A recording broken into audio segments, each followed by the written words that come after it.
There is a woman that God is calling forth, and only that woman can inherit the gifts God is ready to give. This covers all areas, including love, finances, business, personal growth, everything. A woman still holding on to her past, her lack mindset, control over life and the way she thinks things should go, fear, doubt, abandonment, and rejection, lack of faith and anxiety cannot possess God's gifts. She will mishandle them. She will allow fear to keep her chained to an identity God is moving her away from. In a whole new area, a whole new identity is required. Ask God who she is so you can strive to become her. Let her identity be so rooted in God she doesn't even know how to get back to her former self. Let the love of God radiate throughout. Seek God for guidance and ask for a heart that is clean enough for him to dwell within. When God brings love, she will know how to receive it. She won't let the pain and failures of her past keep her from God's love in human form. She will receive her person and multiply the safety he brings. In her business, she will not be concerned about money. If it's God's will, it's God's bill. She will seek him on how to steward it, where to move it, which deals to take and which to walk away from. She will pray over every transaction, allowing God wisdom to overflow and guide her. She will pray over partnerships. She will not become money hungry, but be eager to share with those around her. She will continue growing into the woman God is calling forth, shedding her former self with no remorse. She will allow God to use her in ways only he can. A true Esther moment. This is a letter that I wrote to myself today, just to encourage and inspire me to ask God who it is that he is calling me to become. I have now left Atlanta, Georgia. I am in my new home in Denver, Colorado. God has sent me here on a mission, but for me to even walk into that mission, I have to become the version of myself that is ready enough to receive it, not ready enough to do it, but not just to do it, but even receive the promises that God has given me. I have to be a different person in order to receive them. This version of me, yes, God has made me a promise, but this version of me is not supposed to accept it or receive it because she will not know what to do with it. The very things that she is praying for, the very things that God has promised, she will not know how to handle them. So there is another version of me that God is calling forth. Esther 4:14 for such a time as this. And I've been seeing 4:14 everywhere, and I've been seeing the word crown everywhere. God is doing the thing. Ask God who you need to be to receive what it is that he is doing for men and women too. Hey y'all, so some hours ago I just recorded a word. Pretty much it was a letter that I'm writing to myself that I want to continue reading to myself, because as God has called me to a new environment. So you guys know that I just moved from Atlanta, Georgia. I now reside in Denver, Colorado. That is the new area he moved me to. It was a 20-hour drive and I drove myself here in 2 days. I left Atlanta on the 14th and I arrived in Denver on the 15th, but I did not move into my house until the 16th. And on the way here, I kept receiving words about Esther. I kept seeing 4:14 everywhere. I kept seeing crown everywhere. Like I even saw 4:14 when I was coming in to unlock my house with the they had the key and a master lock thing. The code was 3414. So God has shown me. So I'm thinking God is calling me forth, right? But I'm associating it with business. Like I know that God has me on a mission as he has me move to this new area. So I'm thinking that it's just strictly business. But last night it hit me that, my growth and my transition here does not just call for it or include an external change. It does not just include a change in my environment. New wineskins for new wine. So God is calling for me to move forward as well. God is calling for a different version of me. And so this came to me initially because on my way here, so you guys know, I talked about this in my going back to Egypt video, but there's an ex of mine that I have been in communication with, and we're actually really, really good friends now. When I say that man has become my safe space, and I'm not saying that in a way to say that he's my husband or anything like that, but I am experiencing God's love and God's protection through him. Like when I need something, he got me. when he checks on me, he makes sure I'm good. Like it's nothing. It's nothing to him. It's nothing for him to just show up for me. And so I shared my location with him on my way here, and he checked on me like hey, I see you 3 hours away. Oh, I see you making good time. Where y'all stopping at? How are you and my son? How's the traveling? You need to like, he's been checking on me and stuff like that. And so yesterday he didn't respond to my text in the time frame that I wanted him to. So I stopped sharing my location with him. And immediately God reminded me of times when I used to feel like I wasn't getting the attention that I wanted, and I would immediately feel rejected and abandoned. And so I would close myself off, and whole time it don't even be nothing like that. Like whole time it's not what I think it is, but in my head I've already come up with the worst case scenario, and so I move off that and I make my decisions based off that. And it's so funny. That's so funny because he always tells me that I am emotional. He's the logical one and I'm the emotional one, and I'm very emotional, and he accepts it. Like he's like, the last time I told him, he said, I want you to understand, I already know where you are emotionally. Like I know you right here. Now, I don't know, it can get up here, but I know you ain't down here. Like, I know you're right here. So there's nothing that you can surprise me with when it comes to your emotions. And I thought that was so funny, and that just made me think of that just now. But yeah, so I stopped sharing my location with him. And immediately, God jumped on me.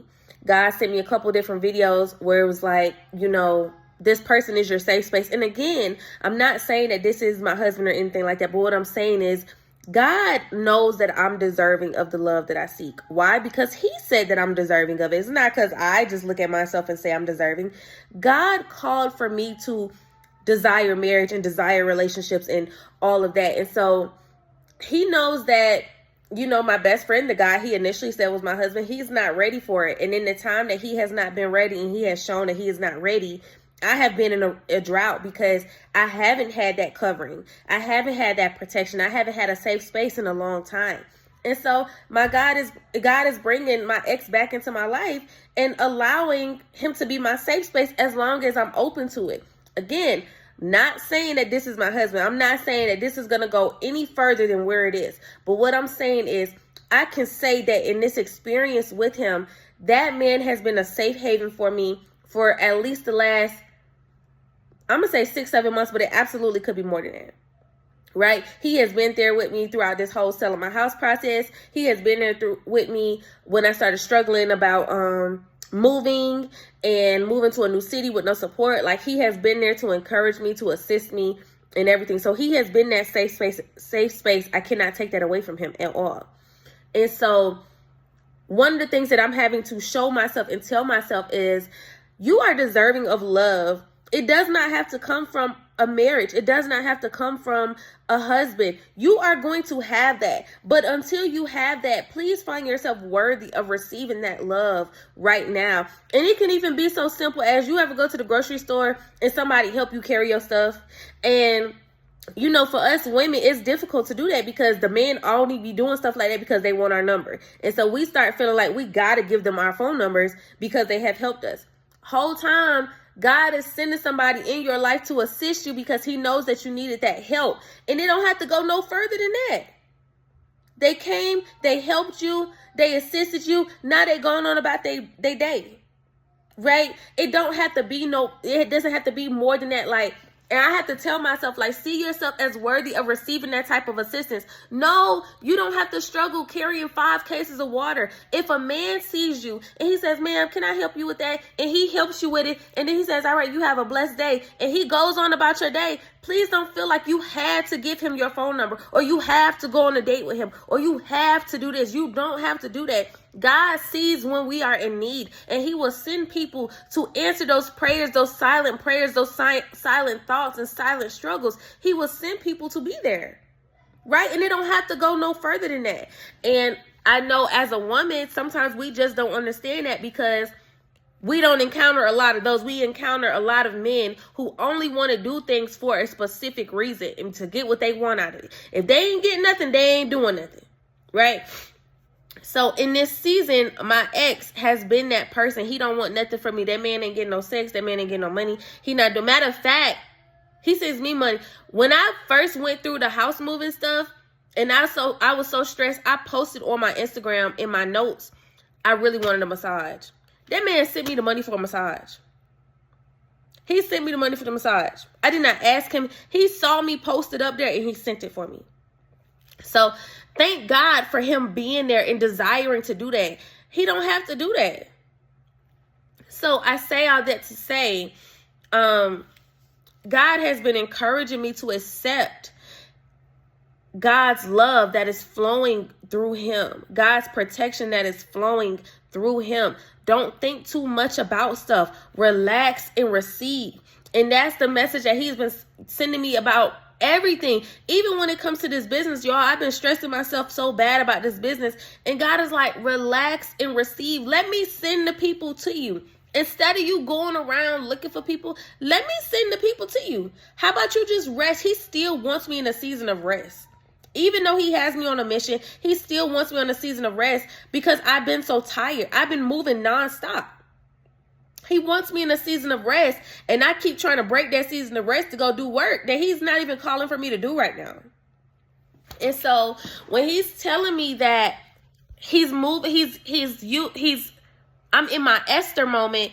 It's in a lot of different areas. It's in my finances. It's in my businesses being built. It's in the love that I'm receiving from my ex. It's in my covering. It's in my personal growth. God is calling me forth for such a time as this.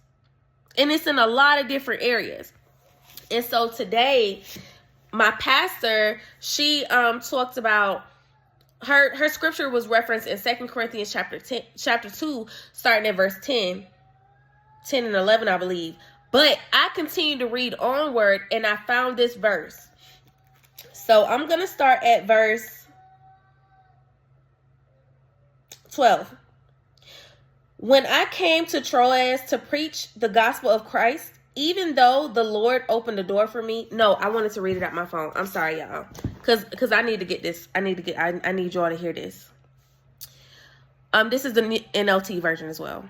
When I came to the city of Troas to preach the good news of Christ, the Lord opened a door of opportunity for me. But I had no peace of mind because my dear brother Titus hadn't yet arrived with a report from you. So I said goodbye and went on to Macedonia to find him. This section is titled Ministers of the New Covenant. But thank God, he has made us his captives and continues to lead us along in Christ's triumphal procession. Now he uses us to spread the knowledge of Christ everywhere like a sweet perfume. Our lives are a Christ-like fragrance rising up to God. But this fragrance is perceived differently by those who are being saved and by those who are perishing. To those who are perishing, we are a dreadful smell of death and doom. But to those who are being saved, we are a life-giving perfume. And who is adequate for such a task as this? Y'all, who is adequate for such a task as this? Where do y'all remember that from? Esther 4:14, for such a time as this. I did not even know they had another scripture like that in the Bible. Who is adequate for such a time as this? I'm giving off a life-giving, sweet perfume aroma, and God is choosing me for such a task as this. And this is in all areas. So there's in my business, there is something that God is calling for me to do that nobody else can do. In my personal growth, God is changing me into a person that nobody else can be. In my relationships, God is calling forth a vessel of him that nobody can be except for me. Who is adequate for such a task as this? And so God is continuing to pour into me and let me know. And again, I want to go back to that verse in verse 12 where it says, when I came to the city of Troas to preach the good news of Christ, the Lord opened a door of opportunity for me, but I had no peace of mind because my dear brother Titus hadn't yet arrived with a report from you. So I said goodbye and went on to Macedonia to find him. This person closed the door on an opportunity that they knew God gave them. because they had not received what they wanted, because they did not receive a report that expressed or demonstrated what they thought it should demonstrate. They closed the door of an opportunity that they know was from God. They know it was from God. And so it makes me think about this. I know the love that I'm receiving from my ex is from God. It may not be a permanent thing, but I know it's from God because I have not had nobody protect me like this and cover me in a while, a really, really long time. I know that this move was sent from God because God has opened doors all along the way. God has given me financial provision along the way. So what God is saying to me and to others right now is that there is more that he wants to give. He has called you for such a time as this. He don't find nobody adequate for this specific activity. He only finds you adequate. But guess what? There's a version of you that needs to come out because only that version can do it. And only that version can receive what he's trying to give. What if God is trying to give me a husband? This version of her is not. She can't receive no man because why she stopped sharing her location like that just because the man didn't respond?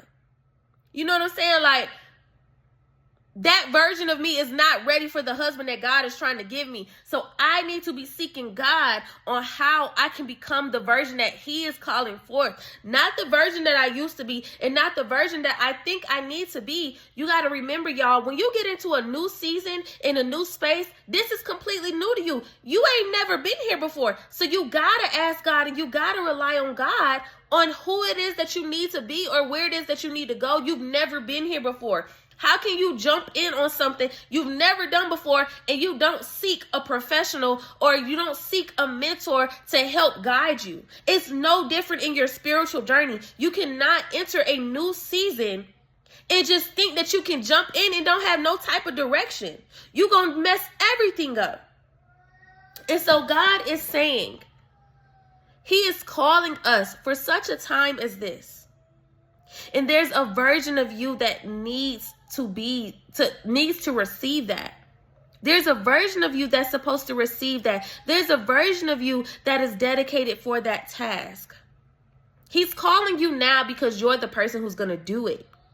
But there's a version of you that needs to do it. And so he has to prepare you. He has to prune you. He has to shape you so that you can become that version and do what he is calling you to do. So I shared my letter that I wrote to myself because I want to encourage myself to continue asking God who he needs me to be so I can be that woman. This woman, she's a great woman, but she can be a better woman. You cannot inherit the promises of God if you are not the person who is meant to inherit it. Your promise has your name on it. But it's a different version of you. It's not this same version. It's not the same version of you where he made the promise to you. And I want you to think Abraham and Isaac and Sarah and Ishmael. God made that promise to Abraham when he was 75 years old, maybe 80 something. He did not receive the promise till he was 100 years old. God made the promise to one version of him, but only a different version of him received it. Same thing with Sarah and her name change. Same thing with Abraham and his name change. God made these promises at a former version of them. Only when they did the work could they actually receive the promise, y'all. You cannot inherit the promise if you're not ready.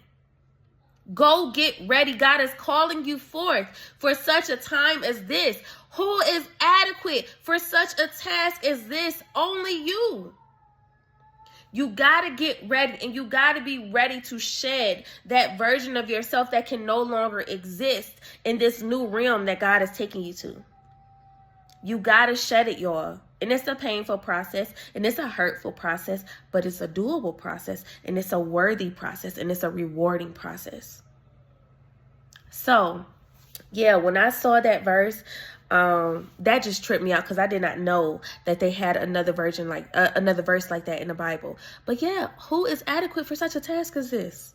Only you can do it. And it don't matter how saturated the market is. It don't matter if it's 20,000 hairstylists doing the same thing that you're doing. I'm telling you, it's something that God is putting in you that only you can do. I'm building a construction company. I'm becoming a real estate developer. I don't care how many of them it is out here. It's something that only God has given me, that only I can do. And that's why people are going to seek me out for it. Because only I can do it. It don't matter about their experience. It don't matter about the money. It don't matter about the passion. This is something that God has given me that only I can do. So, who is adequate for such a time as this? Become that version that is adequate for such a time as this, y'all. This is all about growth. That's the word that I have for y'all today. I hope you all have a blessed day, and I will talk to you on my next video.